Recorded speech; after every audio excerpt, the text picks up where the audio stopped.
Hello दोस्तों, स्वागत है आप सभी का मेरे यूट्यूब चैनल सिविल सेवक यूपीएससी पीसीएस में। और आज हम देखेंगे यूपी पीसीएस 2025, जो कि आपको पता है कि यूपी पीसीएस का एग्जाम 12 अक्टूबर को शेड्यूल्ड है और आज से लगभग 60 दिन बचेंगे। तो इन 60 दिनों में हम अपने कोर सब्जेक्ट को कैसे रिवाइज कर सकते हैं, किसे कितना टाइम दे सकते हैं, और ये सारी चीज़ें इस वीडियो के थ्रू हम कवर करने वाले हैं। तो आइए देख लेते हैं, ठीक है। इससे पहले, वीडियो शुरू करने से पहले एक चीज़ ये भी होगी कि आपकी अपनी स्ट्रेटजी बन गई होगी, आप लोग अपने स्ट्रेटजी पे काम भी कर रहे होगे। तो अगर आपकी अपनी प्रॉपर स्ट्रेटजी है और वो फॉलो हो रहे हैं, ठीक है, मॉक में आप अच्छा नंबर गेन कर रहे हो, तो आप उसी पर स्टिक रहना। आपको मेरी या और किसी की स्ट्रेटजी पे जाने की बिल्कुल ज़रूरत नहीं पड़ेगी। आप अपने पे पूरा भरोसा रखो, ठीक है। बाकी यहाँ पे क्या है, जिनका जीरो हो रखा है या जो थोड़ा बहुत कंफ्यूज है, जिन्होंने अपनी कोई स्ट्रेटजी फॉलो नहीं की है, अच्छा आज मन किया तो हिस्ट्री पढ़ लेते हैं, आज मन किया तो ये पढ़ लेते हैं, तो उन लोगों के लिए ये है, मैं उनको जीरो मान के चल रहा हूँ अभी, ठीक है। आप कुछ भी पढ़ रहे हो, एक प्रॉपर मैनर में आके पढ़ो, तो सारी चीज़ें आपकी जल्दी कवर होंगी और प्रॉपर वे में कवर होंगी, ठीक है। बाकी अगर आप धोखा दोगे तो, अगर वही है गद्दारी करवो तो खेला होबे, ऐसा वाला। तो आइए शुरू करते हैं। तो स्ट्रेटजी शुरू करने से पहले हम एक बार देख लेते हैं कि पिछले 5 सालों में किन सब्जेक्ट में कितने क्वेश्चन पूछे गए हैं, ठीक है। और एक अनुमान लगा लेंगे कि 2025 में कितने क्वेश्चन वहां से पूछे जा सकते हैं। वो एक अनुमान पे बेस पे होगा, थोड़े ऊपर भी हो सकते हैं, थोड़े नीचे भी हो सकते हैं, लेकिन एक बार आइडिया लग जाएगा। अगर हम हिस्ट्री की बात करें तो 2024 में 23 क्वेश्चन थे, 23 में 24 क्वेश्चन थे, 22 में 22 क्वेश्चन हिस्ट्री से पूछे गए थे, 21 में 20 क्वेश्चन थे और 2020 में 21 क्वेश्चन थे। अगर हम 2025 की बात करें तो 22 से 24 के बीच में यहां से क्वेश्चन पूछा जा सकता है, ठीक है। ज्योग्राफी की बात करें तो 2024 में 21 क्वेश्चन पूछे गए थे ज्योग्राफी से, 2023 में 22 थे और 2022 में 24 क्वेश्चन था, 2021 में 20 क्वेश्चन थे, 2020 में 23 क्वेश्चन ज्योग्राफी से पूछे गए थे। और एक्सपेक्टेड की बात करें तो 20 क्वेश्चन लगभग पूछे जा सकते हैं ज्योग्राफी से, ठीक है। 20 से 25 थोड़ा ऊपर नीचे हो सकता है, जैसा पहले भी कहा है मैंने। पॉलिटी की बात करें तो 2024 में 22 क्वेश्चन था यहाँ से, ठीक है। 2024 में 22 क्वेश्चन आपको देखने को मिलेगा, 23 में 24 क्वेश्चन देखने को मिलेगा और 2022 में 18, फिर 21 में 22, 20 में 20 क्वेश्चन थे। और अगर हम 2025 की बात करें तो ऑन एन एवरेज हम 21 क्वेश्चन मान सकते हैं कि यहां से पूछा जा सकता है। साइंस में अगर बात करें तो साइंस में पिछली बार थोड़ा ड्रेस्टिक चेंज दिखा था, वो भी करंट अफेयर्स की वजह से, ठीक है। यहां पर 24 क्वेश्चन आपको देखने को मिले थे 2024 में साइंस से। 2023 में 11 क्वेश्चन ही पूछे गए थे, 22 में बात करें तो 15 क्वेश्चन थे साइंस से, 21 में 17 क्वेश्चन थे और 20 में 14।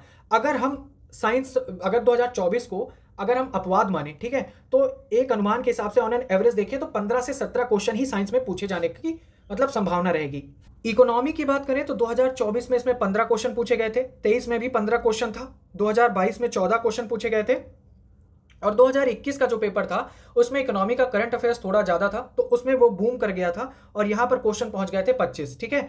और 2020 में आपको यहाँ पर 20 क्वेश्चन दिखेंगे इकोनॉमी के। और अगर हम ऑन एन एवरेज माने अभी तक का इकोनॉमी का, तो लगभग 15 से 17 क्वेश्चन यहाँ भी आपको इकोनॉमी में देखने को मिलेंगे। इन्वायरमेंट की बात करें तो पिछली बार 6 क्वेश्चन थे 2024 में, ठीक है। 2023 में 21 क्वेश्चन था इन्वायरमेंट से, 2022 में 16 क्वेश्चन थे, 2021 में 11, 2020 में 17। और अगर हम बात करें एक्सपेक्टेड कितने हो सकते हैं तो ऑन एन एवरेज 18 मान सकते हैं, क्योंकि 2024 को हम एज अ एक्सेप्शन ईयर देख सकते हैं कि यहाँ पर सिर्फ 6 क्वेश्चन था। बाकी आपको 21, 16, 11, 17 ये आइडिया लगा सकते हैं कि यहाँ पर भी आपको 15 से 18 तक के देखने को मिल सकते हैं। यूपी स्पेशल पिछली बार 2024 में जो पीसीएस का हुआ था उसमें 1 क्वेश्चन ही था, ठीक है। लेकिन 2023 में 5 क्वेश्चन थे, 2022 में 7 क्वेश्चन थे, 2021 में 3 थे, 2020 में 7 थे। तो ऑन एन एवरेज हम 5 मान के चल सकते हैं, ठीक है, कि हो सकता है 5 question UP special current warrant relate करके या स्कीम रिलेट करके पूछ सकता है। करंट अफेयर्स की बात करें तो 2024, ठीक है, ये 30 क्वेश्चन यहाँ पर पूछे गए थे पीसीएस में। पीसीएस 2024 में करंट अफेयर्स के 30 क्वेश्चन थे, 2023 में 21 क्वेश्चन था, 2022 में 29 था, 2021 में 28 क्वेश्चन थे, 2020 में 23 क्वेश्चन थे। और अगर हम एक्सपेक्टेड की बात करें तो 28 से 30 आपको यहाँ भी देखने को मिलेगा। अब ये चाहे मिसलेनियस से ऊपर चले जाए, अगर आपने कोई पीवाईक्यू देखा होगा तो वहाँ पर कुछ दिखेगा कि कुछ सब्जेक्ट को उन्होंने मिसलेनियस में डाल दिया, अब पता नहीं क्यों डाला है। मिसलेनियस अगर 2024 में बात करें तो 6 क्वेश्चन थे, 23 में 7 थे, 2022 5, 2021 में 4 और यहाँ पर 5। तो ये मैंने एक खाली ब्रीफ दिया आपको कि यहाँ से कितने सब्जेक्ट पूछे गए हैं। अब एक चीज़ मैं ये बताऊंगा कि मान लो आप हिस्ट्री देख रहे हो, हिस्ट्री में क्वेश्चन का क्या है 23, 24, 22, 20, 21। बहुत सारे लोगों की जो सबसे ज़्यादा दिक्कत होती है वो होती है हिस्ट्री में, ठीक है। अब आप सारी सब्जेक्ट और छोड़ के सबसे पहले जब आप पढ़ना शुरू करते हो आप हिस्ट्री उठाते हो, क्यों? क्योंकि आपको डर लगता है, इसलिए हिस्ट्री पढ़ेंगे। अब हिस्ट्री में आपने 10 दिन लगा लिया, आपका मोटिवेशन है वो बिल्कुल जीरो पे चला गया, आप उसके आगे पढ़ नहीं पा रहे हो, फिर डिप्रेशन में जाते हो, फिर नई स्ट्रेटेजी देखते हो और फिर कोई मतलब रह नहीं जाता, ठीक है। अब यहाँ आप अगर ये 22 क्वेश्चन छोड़ भी दो, ऑन एन एवरेज 22-24 अगर छोड़ भी दो, छोड़ना मतलब पढ़ना है, लेकिन अभी अभी आगे स्ट्रेटजी के हिसाब से यहाँ पर आप 22-24 क्वेश्चन इनके बारे में मत सोचो, ठीक है। तो आपके पास टोटल कितने 126 क्वेश्चन बनते हैं, 126 क्वेश्चन बचते हैं, उसके बारे में हम देखते हैं कि कैसे क्या कर सकते हैं। लेकिन ये 22-24 क्वेश्चन छोड़ने नहीं है आपको। हिस्ट्री ऐसा नहीं कि पढ़ के नहीं जाना है, पढ़ के जाना है, पर कैसे वो आगे देख लेंगे। अब अगर हम एंशिएंट हिस्ट्री की बात करें, ठीक है, तो 2024 में यहाँ पर 5 क्वेश्चन पूछा गया था। मिडीवियल की बात करें तो 2024 में 5 थे, और मॉडर्न की बात करें तो कितने 13 क्वेश्चन यहाँ पे थे। 2023 में 9, 7, 8, 22 में 6, 7, 9, ठीक है। और ये जो पीडीएफ है, ऐसे मैंने एक दे दिया है समरी आपको, ये पीडीएफ मैं आपको दे दूंगा, तो आप अच्छे से एक बार इसको भी देख लेना, ठीक है। अभी तक आपने ये देख लिया कि पिछले 5 सालों में किन सब्जेक्ट के कितने क्वेश्चन पूछे गए हैं, ठीक है, और क्या अनुमान हम लगा सकते हैं कि कितने क्वेश्चन आ सकते हैं। अब हम 60 दिन में इन सारे सब्जेक्ट को कैसे 3 बार कवर करेंगे वो देखेंगे।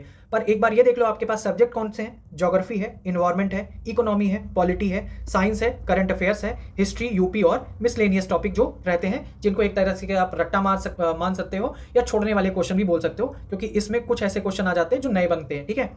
अब यहाँ पर आपको मैंने बोला 60 दिन, यहाँ पर आपको दिख रहा है 52 दिन। ये 8 दिन या 7 दिन मैं इसलिए हटा रहा हूं क्योंकि इसमें आपकी तबीयत खराब रहेगी, आपका मन नहीं करेगा, या आप कहीं जा रहे हो, बीच में थोड़े त्योहार भी पड़ेंगे, तो वहां पर ये 7 दिन खराब होने वाले हैं, ठीक है। और अगर नहीं खराब होते हैं तो ये 7 दिन कैसे मैनेज होंगे वो भी मैं आगे बता दूंगा आपको।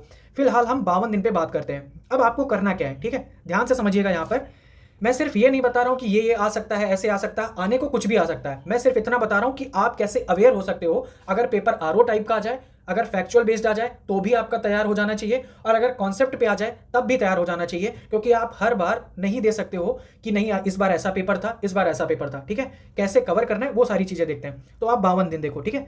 इन 52 दिन को आप पहले 3 में डिवाइड कर लो। पहला 24 दिन का एक शेड्यूल रखो, उसके बाद 16 दिन का एक शेड्यूल रखो, और फिर रखो 12 दिन का एक शेड्यूल, ठीक है। तो इन्हीं में आपके 3 बार रिवीजन होंगे। तो पहला आपने 24 दिन का रखा, फिर 16 दिन का रखा, और फिर 12 दिन का रखा। अब हम 24 दिन वाले से समझते हैं कि कैसे, ठीक है। तो चलिए 24 दिन को उठाते हैं। 24 दिन को हमने 4 भागों में बांट दिया, ठीक है। 6 दिन का स्लॉट, एक 6 दिन का स्लॉट, दूसरा 6 दिन का स्लॉट, तीसरा 6 दिन का स्लॉट, और चौथा 6 दिन का स्लॉट। अब इसमें क्या है वो देख लेते हैं, ठीक है। मान लीजिए हमने पहला, यानी हम कल से अगर अपनी स्ट्रेटेजी शुरू कर रहे हैं ये वाली, तो हमने पहला लिया 6 दिन का स्लॉट 14 अगस्त से 19 अगस्त तक का, ठीक है।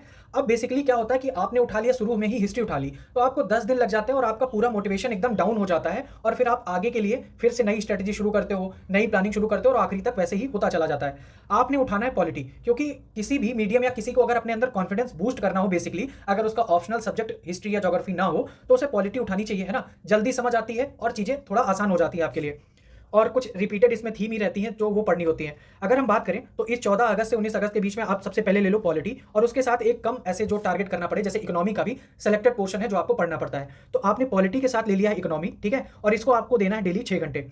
1 घंटे आपको लूसेंट देना है, लूसेंट या इसके साथ आप वाईसीटी कर सकते हो, जो यूथ की स्कैन करके एक बुक आती है, ठीक है।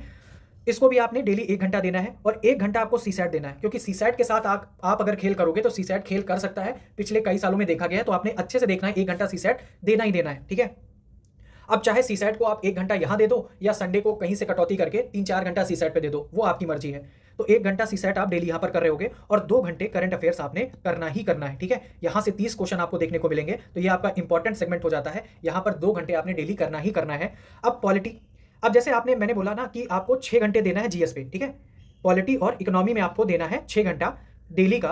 तो आपने क्या करना है, 3 घंटे आपने पॉलिटी को दे दिए, इन 6 घंटों में 3 घंटे पॉलिटी को दे दिए, 2 घंटा आपने दे दिया इकोनॉमी को। तो 3 और 2 यानी 5 घंटे आपने सिर्फ कॉन्सेप्ट को दिए हैं। अब आपका बचता है 1 घंटा, उसमें आप अपने पीवाईक्यू सॉल्व कीजिए, जो कि इफेक्टिव रहेगा, ठीक है। फिर मैंने बोला कि आपको डेली लूसेंट पढ़ना है, लेकिन आपने क्या करना है कि आपने अगर एक सब्जेक्ट पढ़ रहे हो, मान लो आप पॉलिटी और इकोनॉमी पढ़ रहे हो, तो आपको सब्जेक्ट दूसरा पढ़ना है, ठीक है। लूसेंट से जो सब्जेक्ट है वो दूसरा पढ़ना है। जैसे आपने यहाँ पर हिस्ट्री उठा लिया लूसेंट से, या वाईसीटी से हिस्ट्री पढ़ रहे हो, उससे होगा क्या कि जब आप मान लो पॉलिटी से पढ़ के आप साइंस में गए, ठीक है, तो साइंस पढ़ने लगोगे, पॉलिटी साफ हो जाएगी। तो जब आप साइंस पढ़ रहे होगे तब आप पॉलिटी का रिवीजन अगर लूसेंट से मारोगे तो चीजें रिवीजन में आ रही होंगी और आपको अच्छे से याद हो जाएंगी। तो कुल मिला के ये रिवीजन आपका 3 से 6 बार भी हो जाएगा, ठीक है। कैसे, वो अभी आगे देख लेना। अब यहाँ पर, ठीक है, ये वाला एक सेगमेंट हो जाता है आपका, जहां पर आपने ये देख लिया कि आपने 6 दिन में शुरुआत के क्या करना है, पॉलिटी इकोनॉमी 6 घंटा आपने देना है डेली, और ये 6 दिन का स्लॉट रहेगा। अब इस 6 घंटे जीएस को हमने भी बांट लिया कैसे, 3 घंटा एक सब्जेक्ट, 2 घंटा एक सब्जेक्ट, और ये 5 घंटा आप कॉन्सेप्ट पे दोगे, 1 घंटा पीवाईक्यू करोगे, बाकी 1 घंटा लूसेंट में आप कोई ऐसी सब्जेक्ट डालो जो इनके बियॉन्ड है, ठीक है। जैसे आपने हिस्ट्री डाल लिया, अब 6 घंटा आप इसको पढ़ रहे हो, आपकी हिस्ट्री तैयार हो रही है, आपको पता भी नहीं चल रहा है, ठीक है। अब यहाँ पर देख रहे हैं दूसरा स्लॉट 6 दिन के बाद आते हैं उस पर। फिर हम उठाते हैं साइंस। अब क्या होता है, ज्योग्राफी हिस्ट्री को हम बहुत ज़्यादा टाइम देते हैं, साइंस आखिरी में निगलेक्ट हो जाती है, यहाँ से क्वेश्चन आते हैं और यहाँ से क्वेश्चन निगेटिव होने के भी चांस ज़्यादा रहते हैं, क्योंकि पूरा फोकस हमें बताया गया यूट्यूब पे कि हिस्ट्री ज्योग्राफी पढ़ लो, हिस्ट्री ज्योग्राफी पढ़ लो। भाई साइंस भी आपको पढ़नी है, ठीक है। अब आपने साइंस और इसके साथ एक सस्ता सा सब्जेक्ट उठाना है, उत्तर प्रदेश स्पेशल, जिसके कुछ ही सिलेक्टेड टॉपिक हैं। आप इसको, अगर मैं इसको बोलूँ कि 6 दिन लगातार इसको आपको 2 घंटे देना, कोई मतलब नहीं है। सिर्फ 6 दिन में आप अगर इसको 5 घंटे भी दे दोगे तो भी ये तैयार हो जाएगी, जितना यूपी पीसीएस के लिए आना चाहिए, ठीक है। अब साइंस और उत्तर प्रदेश, यहाँ पर आपने लूसेंट ले लिया, फिर सीसैट, करंट अफेयर्स, वही सेम सेगमेंट 6 आवर्स, 1 घंटा 1 घंटा 2 घंटा, ठीक है। करंट अफेयर्स को 2 घंटा, बाकी जीएस को आपने देना है 6 घंटा। यहाँ पर भी मैंने बताया कि साइंस को कैसे, तो साइंस आप डेली दोगे 4 घंटे, ठीक है, और 1 घंटा दोगे यूपी को। यहाँ पर 5 घंटा आपने जीएस को दे दिया और 1 घंटा अब आप साइंस के पीवाईक्यूज सॉल्व करोगे, तो इस तरीके से आपके जीएस जो है वो 6 घंटे कवर हो जाएंगे। अब 1 घंटा जो मैं डेली लूसेंट का बोल ही रहा हूँ, अब यहाँ आप क्या करोगे, आपने पॉलिटी ले लेना है और इकोनॉमी ले लेना है। इन दोनों सब्जेक्ट को एक साथ पढ़ोगे तो आपका एक तो पहले का रिवीजन हो रहा होगा और ये भी डर नहीं रहेगा कि हाँ चीज़ें भूल जाएंगी या चीज़ें छूट जाएंगी, ठीक है। तो ये 6 दिन में इजीली कवर हो जाएंगी लूसेंट से ये दोनों सब्जेक्ट। तो आप ये अभी तक समझ गए होंगे कि जो आप जीएस में सब्जेक्ट कवर कर रहे हो, लूसेंट में अगर आप कवर करना है तो आपको उससे बियॉन्ड कोई सब्जेक्ट कवर करना है, ताकि वो भी पैरेलल चलती रहे और आपका रिवीजन साथ साथ होता रहे और पीछे वाली सब्जेक्ट आप ना भूलो, ठीक है। बहुत ही साइंटिफिक अप्रोच है, पूरी देखोगे, फॉलो करोगे 2-4 दिन, आपको इजीली समझ में आ जाएगी कि मैं ऐसा क्यों बोल रहा हूँ। अब तीसरा अगर देखना 6 दिन, ठीक है, तीसरा स्लॉट लेके आते हैं 6 दिन का। इसमें आपने उठाना है ज्योग्राफी और उसके साथ उठा लेना है इन्वायरमेंट। अगर इन दोनों सब्जेक्ट को हम देखें तो लगभग 40 से 45 क्वेश्चन इन 2 सब्जेक्ट से आपको देखने को मिलेगा। यहाँ पर भी आपने 1 घंटे लूसेंट डालना है, 1 घंटा सीसैट और 2 घंटा करंट अफेयर्स, ठीक है। यहाँ अगर आप ज्योग्राफी कर रहे हो तो मैं ये कहूँगा आपने मैप यहाँ पर मत ऐड करना, ठीक है। मैप कहाँ ऐड करना है वो हम आगे देख लेंगे। अब जैसे यहाँ भी जीएस को आप 6 घंटे दे रहे हो, तो ज्योग्राफी प्लस इन्वायरमेंट, 4 घंटे आपने ज्योग्राफी को देना है, 90 मिनट आपको इन्वायरमेंट को देना है, बाकी जो 30 मिनट बचते हैं उसमें आपने पीवाईक्यू करना है, ठीक है। अब 1 घंटा आपने लूसेंट पढ़नी है साइंस डेली। अब ये कहाँ से पढ़ रहे हो, साइंस आप अभी ऊपर से कवर करके आए हो, ठीक है। इसका रिवीजन कैसे होगा, तो आपने साइंस उठाना है कहाँ से, लूसेंट से, और डेली इसका 1 घंटे रिवीजन मारना है। तो इस तरीके से आप देख रहे हो, आप एक सब्जेक्ट कवर कर रहे हो, उसका रिवीजन लूसेंट के साथ अगले हफ्ते कर रहे हो, तो सारी चीज़ें आपकी एक मैनर वे में हो रही हैं, ठीक है। फिर आगे देख लेते हैं, ये यहाँ पर अब आता है चौथा शेड्यूल जो कि 6 दिन का है। यहाँ पर आप आ जाओ हिस्ट्री पे, ठीक है। हिस्ट्री पे आ जाओ और हिस्ट्री के साथ आपने डेली 1 घंटे का मैप करोगे अगर सुदर्शन सर का, तो भी ये मतलब इजीली कवर हो जाएगा। यहाँ पर आपने हिस्ट्री, लूसेंट, सीसैट और करंट, ये वही शेड्यूल है 10 घंटे का। 6 घंटे आपने जीएस को देना है, 1 घंटे लूसेंट को, 1 घंटा सीसैट और 2 घंटा ज्योग्राफी। जिनका सीसैट अच्छा है वो यहाँ पर आप एडजस्ट कर सकते हो कि ये 1 घंटा आपने सब्जेक्ट को देना है या करंट अफेयर्स को देना है या लूसेंट को देना है। तो जिनका सीसैट अच्छा है, जो इजीली 10 से 15 दिन में लास्ट में मैनेज कर सकते हैं, वो इस 1 घंटे को कहीं भी मैनेज कर सकते हैं, ठीक है। अब लूसेंट में आपको क्या पढ़ना है, आप ऊपर ज्योग्राफी पढ़ के आए हो, लूसेंट में आपने ज्योग्राफी ही पढ़नी है। आपका ज्योग्राफी का भी रिवीजन होता रहेगा, हिस्ट्री भी चलती रहेगी और आपका रिवीजन, ये जो पहला शेड्यूल है वो कंप्लीट हो जाएगा, ठीक है। 24 दिन में आपके जितने भी कोर्स सब्जेक्ट हैं वो सारे इजीली कंप्लीट हो जाएंगे। आप कितना भी स्लो पढ़ते हो, कितनी भी चीज़ें कम रिवाइज करते हो, लेकिन ऐसे अगर आप प्लान करोगे तो ईजिली कवर हो जाएगा, ठीक है। अब दूसरे साइकिल की बात करें, जो हमने बात की थी 16 दिन की, तो पहले हम 6-6 दिन के स्लॉट में चल रहे थे, अब हम 4 दिन के स्लॉट में चलेंगे और वही चीज़ है। पहले 4 दिन में पॉलिटी इकोनॉमी, दूसरे 4 दिन में साइंस और यूपी, ठीक है, तीसरे में फिर वही ज्योग्राफी और इन्वायरमेंट, और चौथे में क्या आ जाएगा, हिस्ट्री। अब यहाँ पर हमने देखा था कि पहले के साथ हम लूसेंट हिस्ट्री कर रहे थे, जब दूसरा 6 दिन का स्लॉट आया था तो उसके बाद हमने पॉलिटी और इकोनॉमी का रिवीजन शुरू कर दिया था। तो ऐसे हम 4 दिन वाले में भी करेंगे, 4 दिन में साइंस और यूपी पढ़ेंगे और लूसेंट से पढ़ना होगा तो हम पॉलिटी और इकोनॉमी पढ़ रहे होंगे, ठीक है। 52 दिन का जो हमने टारगेट सेट किया था उसमें शुरुआत के 40 दिन में हमने 2 बार रिवीजन कर लिया है और बहुत ईजिली किया है, अगर आप इसको अच्छे से फॉलो कर रहे होंगे तो, ठीक है। अब हमारा जो तीसरा साइकिल शुरू होगा वो होगा 12 दिन का, और इसे भी हम 3-3 दिन के स्लॉट में बांट लेते हैं। तो वही सेम प्रोसेस जो हमने 6 दिन वाले के साथ किया था, यानी 24 दिन जो पहला स्लॉट था, है ना। तो इसमें भी पहले 3 दिन में हमें क्या करना है, पॉलिटी और इकोनॉमी रिवाइज करना है, लेकिन अब हम क्या करेंगे, 2 दिन पॉलिटी को देंगे, 1 दिन इकोनॉमी को दे देंगे पूरा, ठीक है। और इसके साथ ही लूसेंट हिस्ट्री हम रिवाइज कर रहे थे इनके साथ, तो यही करेंगे। फिर जो दूसरे 3 दिन है यहाँ पर, यानी अगर हम बात करें तो हमने साइंस और क्या रखा था, ठीक है, साइंस के साथ यूपी स्पेशल रखा था, तो इसको आप 3 दिन, इसको 2 दिन देना है आपने, इसको 1 दिन देना है, और साथ में जो हम लूसेंट पढ़ रहे थे उसमें क्या करना है, लूसेंट के साथ आप पॉलिटी और इकोनॉमी रिवाइज कर रहे होगे, तो ये भी आपका पैरेलल चलता रहेगा और यहाँ से चीज़ें आपकी कितनी बार रिवाइज हो जाएंगी ये आपको आइडिया लग रहा होगा। लगभग 6 बार, इन्हीं 52 दिनों के अंदर मैंने चीज़ें आपको 6 बार रिवाइज करने का तरीका बता दिया है, ठीक है। तो ये हो गया 52, यही वही सेम चीज़ें हैं, 3 दिन में वही, उसके बाद ज्योग्राफी और इन्वायरमेंट, और फिर 3 दिन में हिस्ट्री कैसे कंप्लीट करनी है। आप इतनी बार पढ़ लोगे तो चीज़ें आराम से हो जाएंगी। इसके अलावा अगर हम बात करें, ठीक है, हिस्ट्री के बारे में, अगर हम हिस्ट्री की बात करते हैं तो हिस्ट्री में बहुत ज़्यादा डर होता है। तो ये आपको मान के चलना है कि अगर 1 साल में हिस्ट्री में 24 क्वेश्चन मान लो पूछा जाता है, तो उसमें से आपको 5 से 6 क्वेश्चन जो है वो हिस्ट्री में नए जरूर मिलेंगे। हिस्ट्री में 5 से 6 क्वेश्चन, मतलब ऐसा नहीं है कि वो प्रीवियस ईयर से आ गए या कुछ आ गए, वो नए क्वेश्चन होंगे जिनमें हो सकता है कुछ आप सॉल्व कर ले जाओ और कुछ आप ना सॉल्व कर पाओ। तो इन 5 से 6 क्वेश्चन के चक्कर में आप अपने सोर्स मत बदलो, ठीक है। सोर्स कब बदला जाता है, जैसे आप कुछ पढ़ रहे हो और उस टॉपिक से या उस बुक से कोई भी क्वेश्चन नहीं पूछा गया उस साल, ठीक है। लेकिन अगर आप ऐसे सोर्स बदल रहे हो कि आपने जो मान लो एक किरण करके किताब आती है हिस्ट्री की, आपने वो किताब पढ़ी है, उसमें सारे क्वेश्चन आपके कवर हो रहे हैं, लेकिन आपने गलत किया है क्योंकि उसका रिवीजन आपने नहीं किया है, तब आप सोर्स बदलने जा रहे हो तो ये बेवकूफ़ी होगी। ठीक है, आपने अपने सोर्स पर अगर वहां से सवाल पूछे जा रहे हैं तो भरोसा करना होगा, आपको अपनी गलतियों में सुधार करना होगा, ना कि बुक बदलने की जरूरत है या कोई रणनीति बदलने की जरूरत है। ठीक है, ये आपको ध्यान रखना है। तो 52 दिन में अगर आप देखोगे कि 3 साइकिल में हमने सारे सब्जेक्ट इजीली कवर किए हैं, और उसके अलावा अगर हम साइंटिफिकली देखें तो हम लूसेंट के साथ 1 घंटा डेली सब्जेक्ट पढ़ रहे थे, तो उस हिसाब से अगर हम देखेंगे तो 5 से 6 बार हमारे सब्जेक्ट कवर कर रहे होंगे। तो कोई भी कारण नहीं बनता कि आपका फैक्चुअल तैयार ना हुआ हो। ठीक है, अब अभी से 60 दिन बचे हैं, आपने 52 दिन में इतना सब कुछ कर लिया है, आपके पास 7 दिन अभी भी बचे हैं। जो कंटिन्यू फॉलो कर रहे थे उनके पास, जो नहीं कर रहे थे वो इन 7 दिनों को भी यूज करेंगे अपने इन टारगेट को पूरा करने में, और जो 7 मतलब कंटिन्यू कर रहे थे वो 7 दिन के एच पे होंगे। ठीक है, यहां पर वो क्या कर सकते हैं, ओडीओएस करके एक स्कीम चलाएंगे, कौन सी, 1 डे 1 सब्जेक्ट, और साथ ही जो करंट अफेयर्स की मतलब भागदौड़ चलती है लास्ट में कि कहां से कर ले, तो यहां सिंपल सा उनके पास होगा, उनके पास अपने शॉर्ट नोट्स होंगे, एक दिन वो एक सब्जेक्ट लेके बैठेंगे और साथ में करंट अफेयर्स करेंगे, दूसरे दिन दूसरा सब्जेक्ट और साथ में करंट अफेयर्स, तो वो हमेशा एज में रहेंगे। इसलिए आपको शुरुआत से ही कंटिन्यूटी बरकरार रखनी है। ठीक है, अब हम जीएस के सोर्सेज की बात कर लेते हैं। अगर आपके पास सोर्स है अच्छी बात है, नहीं है तो एक बार देख लेना। जैसे हम ज्योग्राफी की बात करें तो ज्योग्राफी में दृष्टि की एक क्विक बुक आती है, काफ़ी अच्छी है। अगर आप पुराना संस्करण पढ़ रहे हैं, मान लो दूसरा या पहला पढ़ रहे हो, तो उसका कोई मतलब नहीं है। मानता हूं कि हाँ ठीक है, कॉन्सेप्ट नहीं बदलते, लेकिन उसमें डेटा के लेवल पर कुछ चीज़ें चेंज होती हैं। ठीक है, हो सकता है वो डेटा काम का आ जाए। तो सिंपल सी बात है, अगर आपने पहले भी पढ़ रखा होगा, दोबारा उसको पढ़ोगे तो भी आप पे कोई फर्क नहीं पड़ने वाला। सेम किताब आप कई बार नई खरीद के भी पढ़ सकते हो। ठीक है, उतनी स्पीड से ही पढ़ सकते हो। तो दृष्टि क्विक बुक, उसका भी शायद 8वां या 9वां संस्करण आ रहा है, आप वो पढ़ सकते हो, या महेश कुमार बंडवाल की जो किताब आती है, ठीक है, वो आप देख सकते हो। हिस्ट्री की बात करें तो हिस्ट्री में किरण पब्लिकेशन की एक बुक आती है जिसमें लिखा होता है प्रारंभ से लेके 2021 तक। तो ये किरण पब्लिकेशन की हिस्ट्री, जिसमें तीनों एंशियंट, मिडिवल और मॉडर्न तीनों इसमें रहती हैं, और इसके अलावा एक परीक्षा वाणी करके आती है जो अलग अलग पार्ट में आते हैं। ठीक है, ये ले सकते हो आप। इकोनॉमी में पीडब्ल्यू यानी पीडब्ल्यू की उड़ान करके एक मैगजीन आती है, वैसे ये यूपीएससी में भी काम करती है। इसमें बेसिक ही होता है, तो पीडब्ल्यू उड़ान से कवर कर सकते हो। इन्वायरमेंट भी पीडब्ल्यू उड़ान से कर सकते हो, या पीसीएस मंत्रा के नोट्स अगर आपको मार्केट से अवेलेबल हो जाए तो आप वहां से भी कर सकते हो। इकोनॉमी और इन्वायरमेंट को अच्छे नोट्स से वहां से आपका काम हो जाएगा। साइंस की बात करें तो एक तो आपने पीवाईक्यू करना है, और साथ में लूसेंट तो करना ही करना है जो आप कर ही रहे थे। इसके अलावा पीवाईक्यू वहीं आप जीसी करते हो। ठीक है, इसके अलावा अगर हम बात करें, अगर किसी ने दृष्टि की जनरल साइंस की क्विक बुक पढ़ ली है, दृष्टि की जनरल साइंस की क्विक बुक पढ़ ली है, तो उसको ना तो पीवाईक्यू करने की जरूरत है, ध्यान दीजिएगा, ना तो कोई पीवाईक्यू सिवाय यूपी पीसीएस के। ठीक है, जीसी करने की जरूरत नहीं पड़ेगी।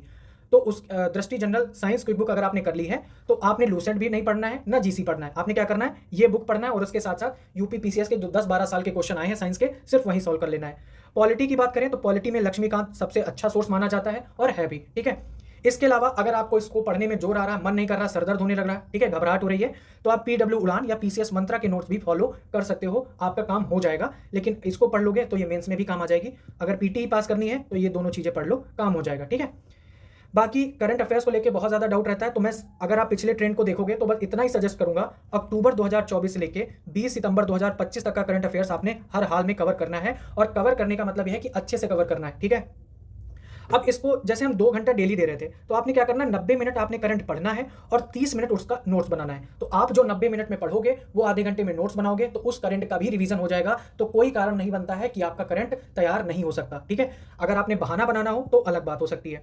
सोर्सेस की बात करें, जैसे एनुअल कंपाइलेशन की बात करें, तो अभी आपके पास आई दृष्टि है जो कि जुलाई से लेकर जून तक का है, जुलाई 2024 से जून 2024। ठीक है, हालांकि वो जुलाई से लेकर दिसंबर 2024 बहुत कम कवर है। घटनासार की बात करें तो नवंबर 2024 से लेकर 2 जुलाई 2025 तक का करंट घटना सार ने कवर किया है, वो जो 2 हाफ ईयरली निकाली है। और तीसरा अभी ड्यूटेरिया आ रखी है मार्केट में, जिसमें अगस्त 2024 से लेके जुलाई 2025 तक का करंट इसमें दिया है। तो इसमें से कोई आप एक कंपाइलेशन ले लो और उसको अच्छे से पढ़ डालो, और इस एक एनुअल कंपाइलेशन के साथ आपने मंथली कवर करनी ही पड़ेंगी। ठीक है, क्योंकि आपको इनके हिसाब से नहीं जाना कि इन्होंने क्या इंपॉर्टेंट बताया है, आपको ये ध्यान रखना है कि आयोग के लिए क्या इंपॉर्टेंट है। तो मंथली में एक तो क्रॉनिकल आती है जो मैं कवर कराता हूँ, आप वहां से देख सकते हो। दूसरा, स्टडी फॉर सिविल सर्विस की मैगजीन बहुत ज्यादा लोग डिमांड में रहती है, तो अगर आप उसको देखना चाहें तो आप उसको देख लीजिए, तो फिर आप क्रॉनिकल मत देखना। ठीक है, ऐसा कर सकते हैं, या अगर आपके पास क्षमता है तो दोनों चीजें देख लो, अगर कुछ छूटेगा तो यहाँ से कवर हो जाएगा इन दोनों से। ठीक है, सीसेट की बात करें तो लास्ट 10 साल के अगर आप पीवाईक्यू लगा लेते हो तो आप अच्छी स्थिति में रहोगे औरों की अपेक्षा।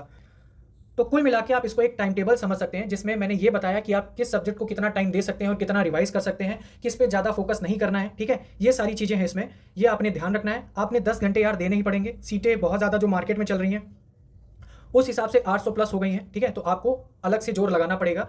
यहाँ पर 10 घंटे आपको देने ही पड़ेंगे। रही बात, बहुत लोगों का क्वेश्चन होगा घटना चक्र करें या ना करें, तो यार घटना चक्र क्या है? घटना चक्र में होता है एक जो क्वेश्चन होते हैं उन्हीं का मतलब क्वेश्चन के जो आंसर होते हैं उन्हीं के बेस पे वो नोट्स बने होते हैं साइड में, ठीक है। तो आप पहले नोट्स पढ़ते हो, फिर क्वेश्चन सॉल्व करने आते हो, वो सारी चीज़ें आप करते हो। तो पीवाईक्यू या क्वेश्चन सॉल्व के बहाने आप अपना सिलेबस नहीं पूरा कर सकते, उसके लिए आपको एक पर्टिकुलर कोई सब्जेक्ट पढ़नी ही पड़ेगी, ठीक है, क्योंकि पीवाईक्यू से सिलेबस कवर नहीं होता, बुक से सिलेबस कवर होता है, ये आपको ध्यान रखना होगा। और बाकी रही मॉक की बात, वो आपका एडिशनल काम है, वो आप मॉक कब देना चाहते हो, कैसे देना चाहते हो, वो आपकी अपनी हेडेक रहेगी, ठीक है। ये सारी चीज़ें हो गई। और यहाँ पर एक चीज़ और है, जैसे आप करंट अफेयर्स जब मतलब प्रीवियस ईयर पेपर करते हो तो आपने मान लो 120 क्वेश्चन जीएस के कर लिए, फिर 30 जो करंट अफेयर्स के वो नहीं करते हो, तो आपने यहाँ पर ये ध्यान रखना है कि उस साल मान लो 2015 का पेपर है और 2015 के पेपर में जो करंट पूछा था वो ये पूछ लिया कि बुकर प्राइज किसको दिया, नोबेल प्राइज किसको दिया, तो ये आपकी जिम्मेदारी बन जाती है। अगर ऐसी कोई बुक आ जाए किसी राइटर की, मान लो उसने 2015 में भी निकाली हो और उसकी 2025 में भी कोई बुक आई हो, तो ये आपकी नैतिक जिम्मेदारी बनती है कि उस चीज़ को आप वहीं पर अपडेट कर लीजिए। तो अगर उससे रिलेटेड कोई क्वेश्चन आने वाला होगा तो आपका कवर रहेगा वो पहले से। आप गलती ये करते होगे कि ये तो 2015 का करंट था, उसको छोड़ देते हैं, वो आपको नहीं करना है। वहाँ से एक अप्रोच भी बनेगी, एक आइडिया भी लगेगा कि आपने कैसे कवर करना है, ठीक है। तो कुल मिला के अगर आप इसको अच्छे से फॉलो करोगे तो शुरुआत में ही मैंने कहा था धोखा करबो खेला होबे, ठीक है। तो बाकी धन्यवाद, और आप अपने सजेशन भी दे सकते हो कि आपको ये स्ट्रेटजी कैसी लगी, आप ज़रूर बताइएगा, ठीक है।